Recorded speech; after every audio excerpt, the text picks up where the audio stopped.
नमस्कार।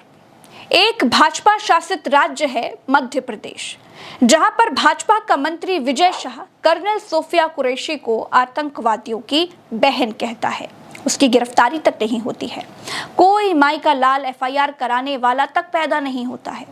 मध्य प्रदेश की high court के कहने पर सरकार ने एफआईआर दर्ज की थी। फिर जिस लीचड़ भाषा में एफआईआर दर्ज की गई थी, उस भाषा पर कोर्ट ने नाराजगी जताई और कहा कि जाओ ठीक से एफआईआर दर्ज करवा के लाओ। उसी मध्य प्रदेश में भाजपा का डिप्टी सीएम कहता है कि भारत की सेना प्रधानमंत्री के चरणों में नतमस्तक है। उस पर भी कोई एफआईआर, कोई गिरफ्तारी नहीं। दूसरी तरफ दूसरा भाजपा शासित राज्य है हरियाणा। यहाँ पर एक प्रोफेसर जिनका नाम अली खान महमूदाबाद है, इनको सिर्फ इसलिए गिरफ्तार कर लिया गया है क्योंकि इन्होंने पाकिस्तानी सेना, पाकिस्तानी आतंकियों की जबरदस्त मजम्मत की, मॉब लिंचिंग वगैरह पर भारत की अपनी सरकार से सवाल किए। महिला आयोग ने नोटिस भेजा, एफआईआर हुई और गिरफ्तारी भी हो गई है। प्रोफेसर अली खान महमूदाबाद ने सुप्रीम कोर्ट में अपील भी की है। दोस्तों, बस नाम का फर्क है। इसीलिए कर्नल सोफिया कुरैशी के बारे में विवादित बयान देने वाले एमपी के मंत्री विजय शाह पर कोई कार्रवाई नहीं हुई। अशोका यूनिवर्सिटी के प्रोफेसर अली खान महमूदाबाद जेल में हैं। बीजेपी के नेता और पूर्व सांसद रितेश पांडे जैसे भाजपा के नेता भी मान रहे हैं कि प्रोफेसर अली खान महमूदाबाद के साथ जो हुआ वो गलत हुआ। सबसे पहले मैं आपको प्रोफेसर अली खान महमूदाबाद के फेसबुक पर लिखे गए लेख का हिंदी में ट्रांसलेट करके आपको बताऊंगी। आप सुनिए और खुद तय करिए कि ये गिरफ्तारी कितनी फर्जी है और सिर्फ मुसलमान होने की सजा है। अली खान महमूदाबाद कहते हैं, रणनीतिक दृष्टि से भारत ने वास्तव में एक नए चरण की शुरुआत की है, जिसमें पाकिस्तान में सैन्य और आतंकवादी यानी गैर राज्य तत्वों के बीच की सीमा रेखा धुंधली हो गई है। किसी भी आतंकी गतिविधि की प्रतिक्रिया में अब पारंपरिक सैन्य जवाब मिलेगा और इसका सीधा दबाव पाकिस्तानी सेना पर है कि वो अब आतंकवादियों और गैर राज्य तत्वों की आड़ लेकर खुद को न बचा सके। पाकिस्तानी सेना ने काफी लंबे समय से गैर राज्य तत्वों का सैन्यकरण कर क्षेत्र को अस्थिर किया है, जबकि अंतर्राष्ट्रीय स्तर पर खुद को पीड़ित दिखाने की कोशिश की है। यही ताकतें हालिया हमलों में भी इस्तेमाल की गई, पाकिस्तान में सांप्रदायिक तनाव भड़काने के लिए।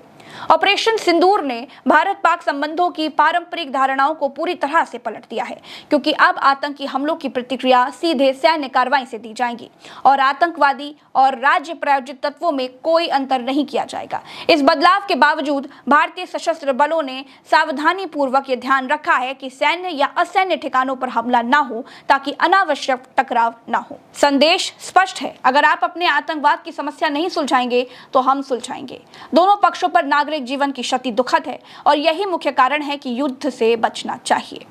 कुछ लोग युद्ध की वकालत करते फिर रहे हैं, जबकि उन्होंने न युद्ध देखा है, न किसी संघर्ष क्षेत्र में कभी रहे हैं। मॉक सिविल डिफेंस ड्रिल में भाग लेने से आप सैनिक नहीं बन जाते और न ही आपको उन लोगों के दर्द का अंदाजा हो सकता है जिन्होंने युद्ध या संघर्ष में अपनों को खोया है।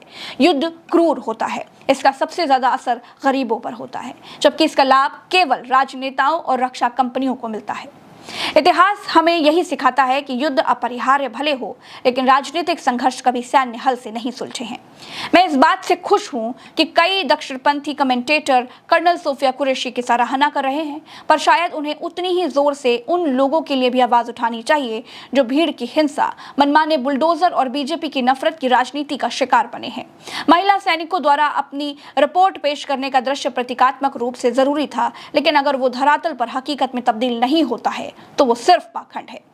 जब एक प्रमुख मुस्लिम नेता ने पाकिस्तान मुर्दाबाद कहा और पाकिस्तानियों ने उसे ट्रोल किया, तो भारत के दक्षिणपंथियों ने कहा वो हमारा मुल्ला है। ये बात मद्देनजर लग सकती है, लेकिन ये दिखाती है कि कम्युनिज्म यानी सांप्रदायिक सोच ने भारतीय राजनीति को किस हद तक प्रभावित किया है। मेरे लिए प्रेस कॉन्फ्रेंस एक क्षणिक झलक थी, एक भ्रम और संकेत मात्र उस भारत की जिसने पाकिस्तान के निर्माण की मूल सोच को नकार दिया था। जैसे मैंने कहा, जमीनी स्तर पर आम मुसलमानों की हकीकत सरकार द्वारा दिखाए गए फ्रेम से अलग है, लेकिन प्रेस कॉन्फ्रेंस ये भी दिखाता है कि एकता में बंधा भारत अपनी विविधता में पूरी तरह से एक विचार के रूप में मरा नहीं है। जय हिंद। दोस्तों, विवाद इन लाइनों पर है जिसमें उन्होंने लिखा है कि मैं इस बात से खुश हूं कि कई दक्षिणपंथी कमेंटेटर कर्नल सोफिया कुरैशी की सराहना कर रहे हैं, पर शायद उन्हें उतनी ही जोर से उन लोगों के लिए भी आवाज उठानी चाहिए जो भीड़ की हिंसा, मनमाने बुलडोजर और बीजेपी की नफरत की राजनीति का शिकार बने हैं। महिला सैनिकों द्वारा अपनी रिपोर्ट पेश करने का दृश्य प्रतीकात्मक रूप से जरूरी था, लेकिन अगर वो धरातल पर हकीकत में तब्दील नहीं होता है तो वो सिर्फ पाखंड है। दोस्तों, क्या ये बात कर्नल सोफिया को आतंकवादियों की बहन कहने से ज्यादा बड़ी है? क्या ये बात सेना मोदी के चरणों में नतमस्तक है भाजपा मंत्री के इस कथन से ज्यादा बड़ी है?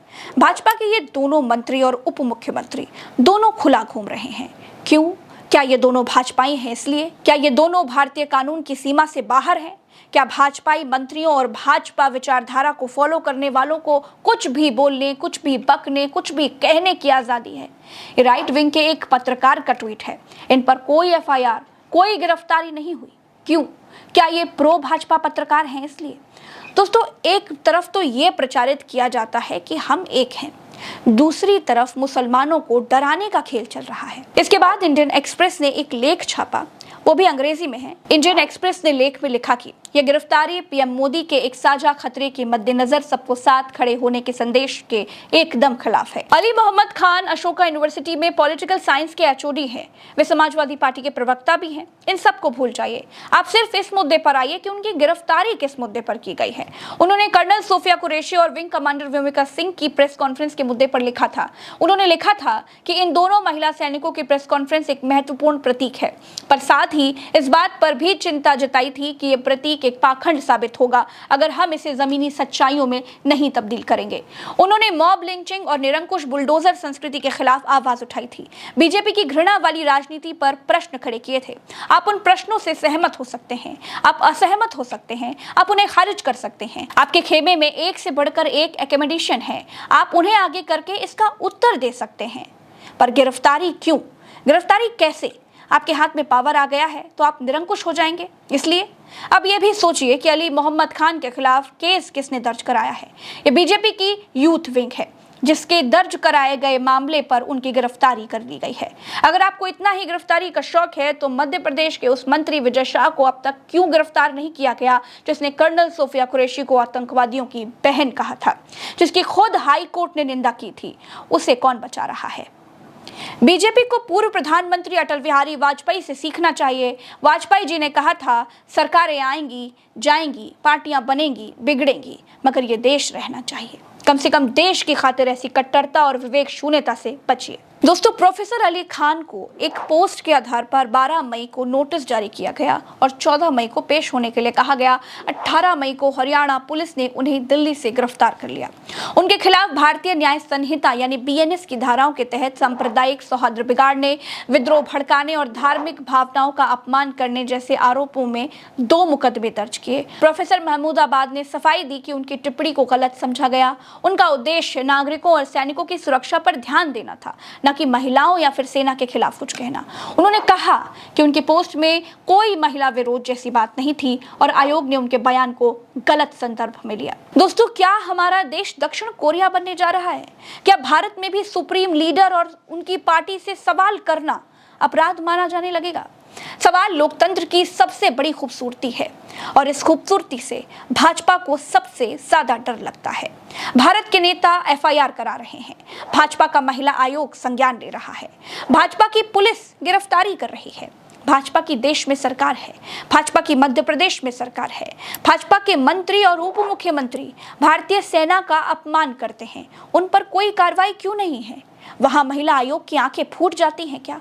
वहां भाजपा के नेताओं को मोतियाबिंद हो जाता है क्या? वहां पुलिस की पतलून गीली हो जाती है क्या?